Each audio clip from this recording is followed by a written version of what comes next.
are going to start with thyroid hormone. Thyroid hormone हमारे पास 3 होते हैं, T4, T3 और कैल्सिटोनिन।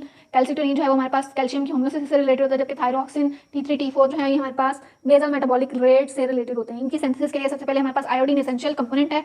आयोडीन की अपटेक होगी। अपटेक ऑफ आयोडीन कैसे होगी कि हमारे पास सबसे पहला स्टेप होता है आयोडाइड ट्रैपिंग। ये हमारे पास एक थायराइड फॉलिकल है, इसके अंदर हमारे पास आयोडाइड ट्रैपिंग होती है। बेसोलेटरल मेम्ब्रेन जो कि ब्लड वाली साइड पे होती है, वहाँ से हमारे पास जो कोलाइड वाली साइड होती है वहाँ पे आयोडाइड आयन मूव करता है। यहाँ पे हमारे पास मेम्ब्रेन के अंदर होता है एपिकल मेम्ब्रेन, ये एपिकल साइड होती है, वहाँ पे हमारे पास मेम्ब्रेन के अंदर होता है पेरोक्सीडेज एंजाइम। पेरोक्सीडेज एंजाइम इसको क्या करता है, आयोडाइड आयन को आयोडीन में कन्वर्ट करा देता है। आयोडीन में जब कन्वर्ट कराते हैं तो यहाँ पे हमारे पास थायरोग्लोबुलिन एक प्रोटीन होती है। थायरोग्लोबुलिन जो है वो इसको अगर एक मॉलिक्यूल को लेगी तो हमारे पास बनेगा मोनोआयोडोथायरोनिन, और अगर हमारे पास 2 मॉलिक्यूल को लेगी तो हमारे पास बनेगा डाईआयोडोथायरोनिन।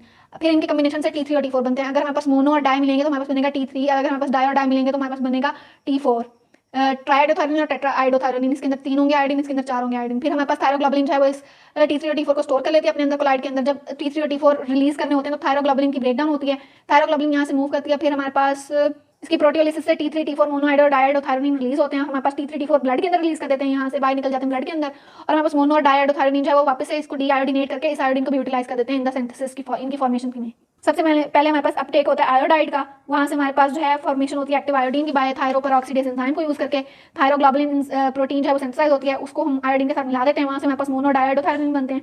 वो मोनो डाईआयोडोथायरोनिन कपलिंग करके T3 और T4 बनाते हैं। फिर T3 और T4 जो है वो वापस से जब ब्लड के अंदर रिलीज करते हैं तो थायरोग्लोबुलिन को तोड़ के प्रोटियोलिसिस करके T3, T4 ब्लड के अंदर रिलीज कराते हैं। T3, T4 का फंक्शन क्या है कि मेटाबॉलिक रेट को इन्फ्लुएंस करती है, सोडियम पोटेशियम पंप को एक्टिवेट करती है। उसके अलावा हमारे पास प्रोटीन की सिंथेसिस के ऊपर इसका इफेक्ट करें तो हमारे पास ये एनाबॉलिक है, पॉजिटिव नाइट्रोजन पैलेस यानी कि बॉडी की ग्रोथ और डेवलपमेंट को प्रमोट करेगी। और कार्बोहाइड्रेट पे देखें तो ये हमारे पास ग्लूकोनियोजेनिक है और ग्लाइकोजिनोलाइसिस यानी कि ग्लाइकोजन को तोड़ेगी और ग्लूकोज को बनाएगी और ग्लाइकोजन को तोड़ेगी। ग्लाइकोजन को तोड़ने से भी ग्लूकोज का लेवल ज्यादा होगा तो हमारे पास हाइपरग्लाइसीमिक होगा, ब्लड ग्लूकोज लेवल ज्यादा। लिपिड के ऊपर हमारे पास जो है लिपिड टर्नओवर और यूटिलाइजेशन, ये इस तरह करके ब्लड का कोलेस्ट्रॉल लेवल जो है वो बढ़ा देती है। नहीं, मैं उल्टा बोल गई हूँ। हाइपोथायराइडिज्म के अंदर हमारे पास प्लाज्मा कोलेस्ट्रॉल लेवल बढ़ा होता है, अगर हम थायराइड हार्मोन देंगे तो प्लाज्मा कोलेस्ट्रॉल लेवल कम हो जाएगा। रेगुलेशन T3, T4 की कैसे कि ये हमारे पास जो है TRH को रेगुलेट करते हैं, TRH जो है TSH इनको रेगुलेट करता है। अगर हमारे पास T3, T4 कम होंगे तो ऊपर हाइपोथैलेमिक पाइट्यूटरी ग्लैंड को सिग्नल जाएंगे कि T3, T4 कम है, वो TSH रिलीज करा देगा। अगर ये ज़्यादा होंगे तो वो इसको सिग्नल जाएंगे कि ये ज़्यादा है तो ये इसको इनहिबिट कर देगा TSH को। सबसे ज़्यादा हमारे पास ग्वाइटर डिजीज हो सकती है। ग्वाइटर कैसे हो सकती है कि एलिवेटेड या डिप्रेस TSH जो भी हो, डेफिशिएंसी हो या एक्सेस हो आयोडाइड की, तो हमारे पास ग्वाइटर हो सकता है। ग्वाइटर ये है कि हमारे पास एबनॉर्मल साइज हो थायराइड ग्लैंड का और वो बढ़ा हुआ हो थायराइड ग्लैंड, उसकी इनलार्जमेंट की वजह एक तो ये हो सकती है कि TSH बढ़ा हुआ है, या फिर हमारे पास आयोडीन की डेफिशिएंसी या ज़्यादा कुछ भी उसकी फेलियर हुई हुई है कि एलिवेटेड TSH जो है वो हमारे पास T3 और T4 की रेगुलेशन नहीं कर पा रहा।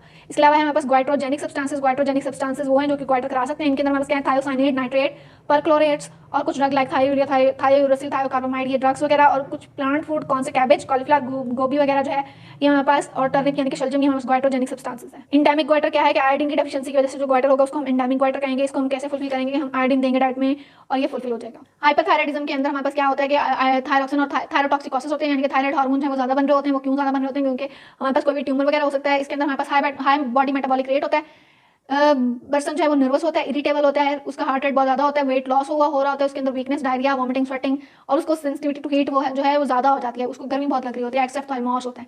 हाइपरथायराइडिज्म के अंदर ग्रेव्स डिजीज भी हो सकती है। ग्रेव्स डिजीज क्या है कि हमारे पास थायराइड स्टिमुलेटिंग एंटीबॉडीज बन गई हैं जिनको हम IgG कहेंगे। उनकी वजह से हमारे पास थायराइड के ऊपर मुसलसल स्टिमुलेशन जारी है कि थायराइड हार्मोन बनाओ, तो वहाँ पे हमारे पास ग्वाइटर हो जाएगा, ग्वाइटर की कंडीशन, और हमारे पास हाइपरथायराइडिज्म हो जाएगी। हाइपरथायराइडिज्म की अगर हम बात करें तो हमारे पास बेसल मेटाबॉलिक रेट कम होता है, इसके अंदर हमारे पास T3 और T4 का लेवल जो है वो कम होगा। इसके अंदर हमारे पास लगिश बिहेवियर होगा, वेट गेन होगा, कॉन्स्टिपेशन होगी, और हमारे पास कोल्ड सर्दी लगेगी बंदे को, और स्किन जो है वो ड्राई होगी। अगर ये चिल्ड्रंस के अंदर हो रही है तो इसको हम क्रेटिनिज्म कहेंगे। इसकी अर्ली डायग्नोसिस से हम ये कहेंगे बच्चे को थायरोक्सिन की टैबलेट्स देना स्टार्ट करते हैं। ये हमारे पास इसके टोटल फंक्शन है। मेटाबॉलिक रेट को बढ़ाता है, प्रोटीन सिंथेसिस को बढ़ाता है, कार्बोहाइड्रेट मेटाबॉलिज्म को बढ़ाता है, यूटिलाइजेशन कराता है लिपिड्स की, और मेंटेन करता है वाटर और इलेक्ट्रोलाइट बैलेंस को, जो कि कैल्सिटोनिन का काम है। लैब इन्वेस्टिगेशन क्या कराएंगे कि हम फ्री T3 कराएंगे, T4 का लेवल कराएंगे, टोटल थायरोक्सिन का लेवल कराएंगे, इसके अलावा TSH का लेवल कराएंगे, और आयोडीन की स्कैनिंग कराएंगे।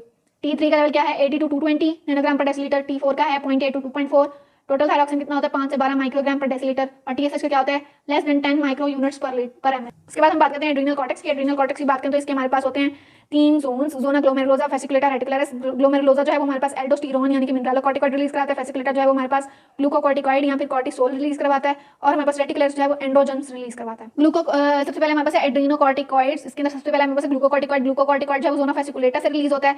इसके अंदर हमारे पास कॉर्टिसोल आ जाता है। कॉर्टिसोल जो है वो हमारे पास ग्लूकोज की कंसंट्रेशन को मेंटेन करते हैं। मिनरलोकॉर्टिकॉइड की अगर हम बात करें तो ये भी 21 कार्बन होते हैं और हमारे पास सोना ग्लोमेरुलर से रिलीज होते हैं लाइक एल्डोस्टेरॉन। एल्डोस्टेरॉन की अगर हम बात करें तो ये सोडियम की मेटाबॉलिज्म से रिलेटेड है, सोडियम की रिटेंशन कराता है ये इन द किडनी और डिस्टल कॉन्जुलेटेड ट्यूब्यूल पैक्ट करके। इसके अलावा एंड्रोजन और एस्ट्रोजन जो है वो हमारे पास जोना रेटिकुलरिस से रिलीज होते हैं, ये 19 कार्बन और 18 कार्बन होते हैं और ये सेक्सुअल डेवलपमेंट के अंदर रोल प्ले करते हैं। सिंथेसिस की अगर हम बात करें तो सबसे पहले हमारे पास कोलेस्ट्रॉल आता है। कोलेस्ट्रॉल जो है उसको कन्वर्ट कराते हैं प्रेग्निनोलॉन में। प्रेग्निनोलॉन में जब वो कन्वर्ट होता है तो हमारे पास उसके ऊपर 17 अल्फा हाइड्रोक्सिलेज अगर ऐड करते हैं तो वो हमारे पास 17 हाइड्रोक्सी प्रोजेस्टेरॉन बनता है, वहां से बन जाता है डिहाइड्रोएपीएंड्रोस्टेरॉन, यानी कि हमारे पास एंड्रोजन बन जाते हैं जो कि जोन 3 में प्रोड्यूस होते हैं। इसके बाद हमारे पास अगर इसके ऊपर हमारे पास एक्ट करेगा dehydrogenase enzyme. Dehydrogenase enzyme act करेगा तो ये बन जाएगा 17 हाइड्रोक्सी प्रोजेस्टेरॉन या फिर प्रोजेस्टेरॉन। प्रोजेस्टेरॉन वाले के ऊपर हमारे पास 21 हाइड्रोक्सिलेज एक्ट करेगा। 21 हाइड्रोक्सिलेज एक्ट करेगा तो ये डीऑक्सीकॉर्टिसोल और कॉर्टिसोल में कन्वर्ट हो जाएगा। और अगर हमारे पास ये प्रोजेस्टेरॉन पैक करेगा तो ये डीऑक्सीकॉर्टिकोस्टेरॉन, कॉर्टिकोस्टेरॉन फिर वहां से बन जाएगा एल्डोस्टेरॉन। अब ये एंजाइम्स जो है ये बहुत इंपॉर्टेंट है। अगर हमारे पास डेफिशिएंसी होगी 17 अल्फा हाइड्रोक्सिलेज की, 17 अल्फा हाइड्रोक्सिलेज की डेफिशिएंसी की वजह से हमारे पास इनमें से कुछ भी नहीं बनेगा। इसके अलावा अगर डेफिशिएंसी होगी 21 अल्फा हाइड्रोक्सिलेज की, 21 हाइड्रोक्सिलेज की अगर हम कमी होगी तो ये ना तो एल्डोस्टेरॉन बनेगा ना कॉर्टिसोल बनेगा, जबकि एंड्रोजन जो है वो बहुत ज्यादा बनेंगे। इससे हमारे पास एक डिजीज होती है जिसको कहते हैं, हाँ मुझे भूल गया, इसके अंदर एंड्रोजन ज्यादा प्रोड्यूस होंगे, कॉर्टिसोल और जो एल्डोस्टेरॉन है वो नहीं प्रोड्यूस होंगे। बायोकेमिकल फंक्शन ऑफ ये जो एड्रीनोकॉर्टिकोस्टेरॉइड्स रिलीज हो रहे हैं ग्लूकोकॉर्टिकॉइड हार्मोन का ये है कि कार्बोहाइड्रेट मेटाबॉलिज्म पे ग्लूकोज की सिंथेसिस कराएंगे, क्योंकि ग्लूकोकॉर्टिकॉइड ग्लूकोज का लेवल ज्यादा कराएंगे बॉडी के अंदर, ग्लूकोनियोजेनेसिस कराएंगे।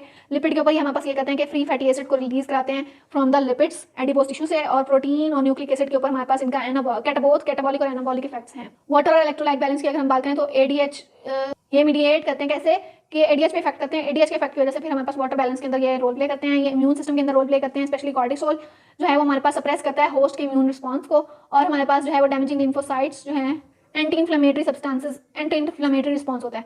अदर फिजियोलॉजिकल इफेक्ट्स की बात करें तो फाइट फ्लाइट रिस्पांस होता है, और हमारे पास कैटेकोलामीन्स की फॉलिसेंसिस होती है। इसके अलावा गैस्ट्रिक एचसीएल की प्रोडक्शन ज्यादा कराता है, और हमारे पास बोन फॉर्मेशन की इनहिबिशन कराता है, ऑस्टियोपोरोसिस कराते हैं ग्लूकोकॉर्टिकॉइड्स। एडिसन डिजीज हो गया, अगर हमारे पास ये हार्मोन्स कम रिलीज होंगे तो ब्लड ग्लूकोज लेवल कम होगा, क्योंकि हमारे पास ग्लूकोनियोजेनेसिस कराते हैं। अगर ये नहीं होंगे तो ग्लूकोनियोजेनेसिस नहीं होगी, ब्लड ग्लूकोज लेवल कम होगा, वेट लॉस होगा, कार्डिक फंक्शन कम होगा, सोडियम जो है वो बॉडी के अंदर कम होगा, और पोटेशियम का लेवल जो है वो ज्यादा हो जाएगा बॉडी के अंदर, क्योंकि सोडियम की रीअब्जॉर्प्शन नहीं होगी और पोटेशियम की सिक्रीशन होगी। ये दोनों काम कौन करा था? एल्डोस्टेरॉन। कुशिंग सिंड्रोम, अगर हमारे पास एड्रीनल कॉर्टेक्स ज्यादा काम करेगा, कोई ट्यूमर वगैरह हो गया जिसकी वजह से हमारे पास ये ज्यादा काम होगा, इसकी वजह से हमारे पास ग्लूकोनियोजेनेसिस ज्यादा हो जाएगी, मसल वेस्टिंग होगी, एडीमा, ऑस्टियोपोरोसिस होगी और नेगेटिव नाइट्रोजन बैलेंस होगा। एड्रीनल मेडुला की अगर हम बात करें तो एड्रीनल मेडुला से हमारे पास कैटेकोलामीन सिंथेसिस होते हैं। कैटेकोलामीन की सिंथेसिस हम पढ़ चुके हैं, वो कैसे बनते हैं हमारे पास टायरोसिन के हाइड्रोक्सिलेशन से फिनाइलएलानाइन के हाइड्रोक्सिलेशन से बनता है टायरोसिन, टायरोसिन के हाइड्रोक्सिलेशन से मिलता है डोपा, डोपा की डिकार्बोक्सिलेशन से डोपामीन, डोपामीन के अंदर मिथाइल ग्रुप ऐड करते हैं तो हमारे पास बनता है नॉरएपिनेफ्रिन, और डोपामीन के हाइड्रोक्सिलेशन से बनता है हमारे पास नॉरएपिनेफ्रिन, नॉरएपिनेफ्रिन की मिथाइलेशन से बनता है एपिनेफ्रिन। इस तरह हमारे पास कैटेकोलामाइन सिंथेसाइज होते हैं। कैटेकोलामीन की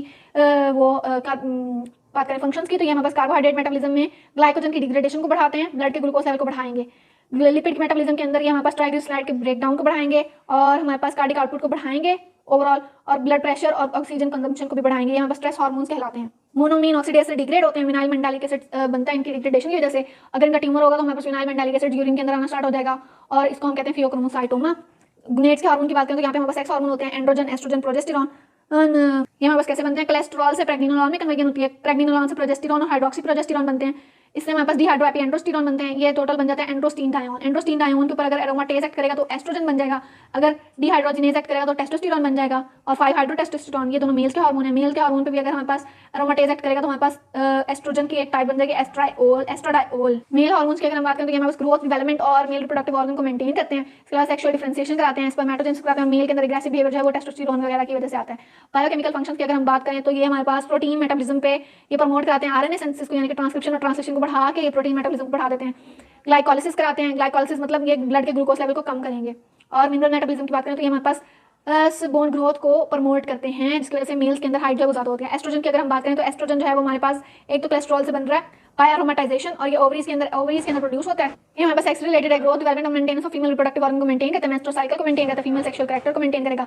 लिपोजेनिक यानी कि ये लिपिड्स को बढ़ाता है, इसी वजह से फीमेल्स के अंदर फैट कंटेंट जो है वो ज्यादा होता है, फैट कंटेंट मेन से। हाइपर कोलेस्ट्रोलिमिक, इसके अंदर हमारे पास एस्ट्रोजन जो है वो हमारे पास प्लाज्मा के कोलेस्ट्रॉल लेवल को कम करता है। ये हमारे पास एनाबॉलिक हार्मोन है।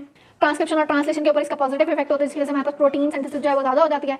बोन ग्रोथ की बात करें तो ये अर्ली क्लोजर कराते हैं, इसकी वजह से फीमेल्स की हाइट जो है वो थोड़ी छोटी होती है, और ये बोन्स की कैल्सिफिकेशन कराते हैं। जब हमारे पास एस्ट्रोजन नहीं होता तो पोस्ट मेनोपॉजल वुमेन के अंदर ऑस्टियोपोरोसिस होता है, और ट्रांसहाइड्रोजिनेज की एक्टिविटी होती है। इसके ऊपर हमारे पास ये ट्रांसहाइड्रोजिनेज जो एंजाइम होता है वो एस्ट्रोजन की एक्टिविटी से काम करता है, इससे हमारे पास एनएडीपीएच से इलेक्ट्रॉन जो है वो नेट हो जाते हैं। मेनोपॉज के बाद एस्ट्रोजन रिलीज होना जब बंद हो जाता है ओवरी से, तो हमारे पास क्या होता है कि डेफिशिएंसी होती है एस्ट्रोजन की, और हमारे पास डाइवर्जन हो जाती है। एनएडीपीएच जो है वो हमारे पास लिपोजेनेसिस कराना स्टार्ट कर देता है, और हमारे पास ओबेसिटी हो जाती है पोस्ट मेनोपॉजल वुमेन के अंदर। प्रोजेस्टेरॉन की बात करें तो ये हमारे पास कॉर्पस ल्यूटियम और प्लेसेंटा से रिलीज होता है, प्रेगनेंसी मेंटेनिंग हार्मोन है और ये हमारे पास ग्रोथ और ग्लैंडुलर टिश्यू कराता है मेमोरी ग्लैंड की और यूट्रस की। और ये हमारे पास बॉडी का टेम्परेचर 0.5 और 1.5 डिग्री 0.5 से 1.5 डिग्री फ़ारेनहाइट जो है वो ज़्यादा रखता है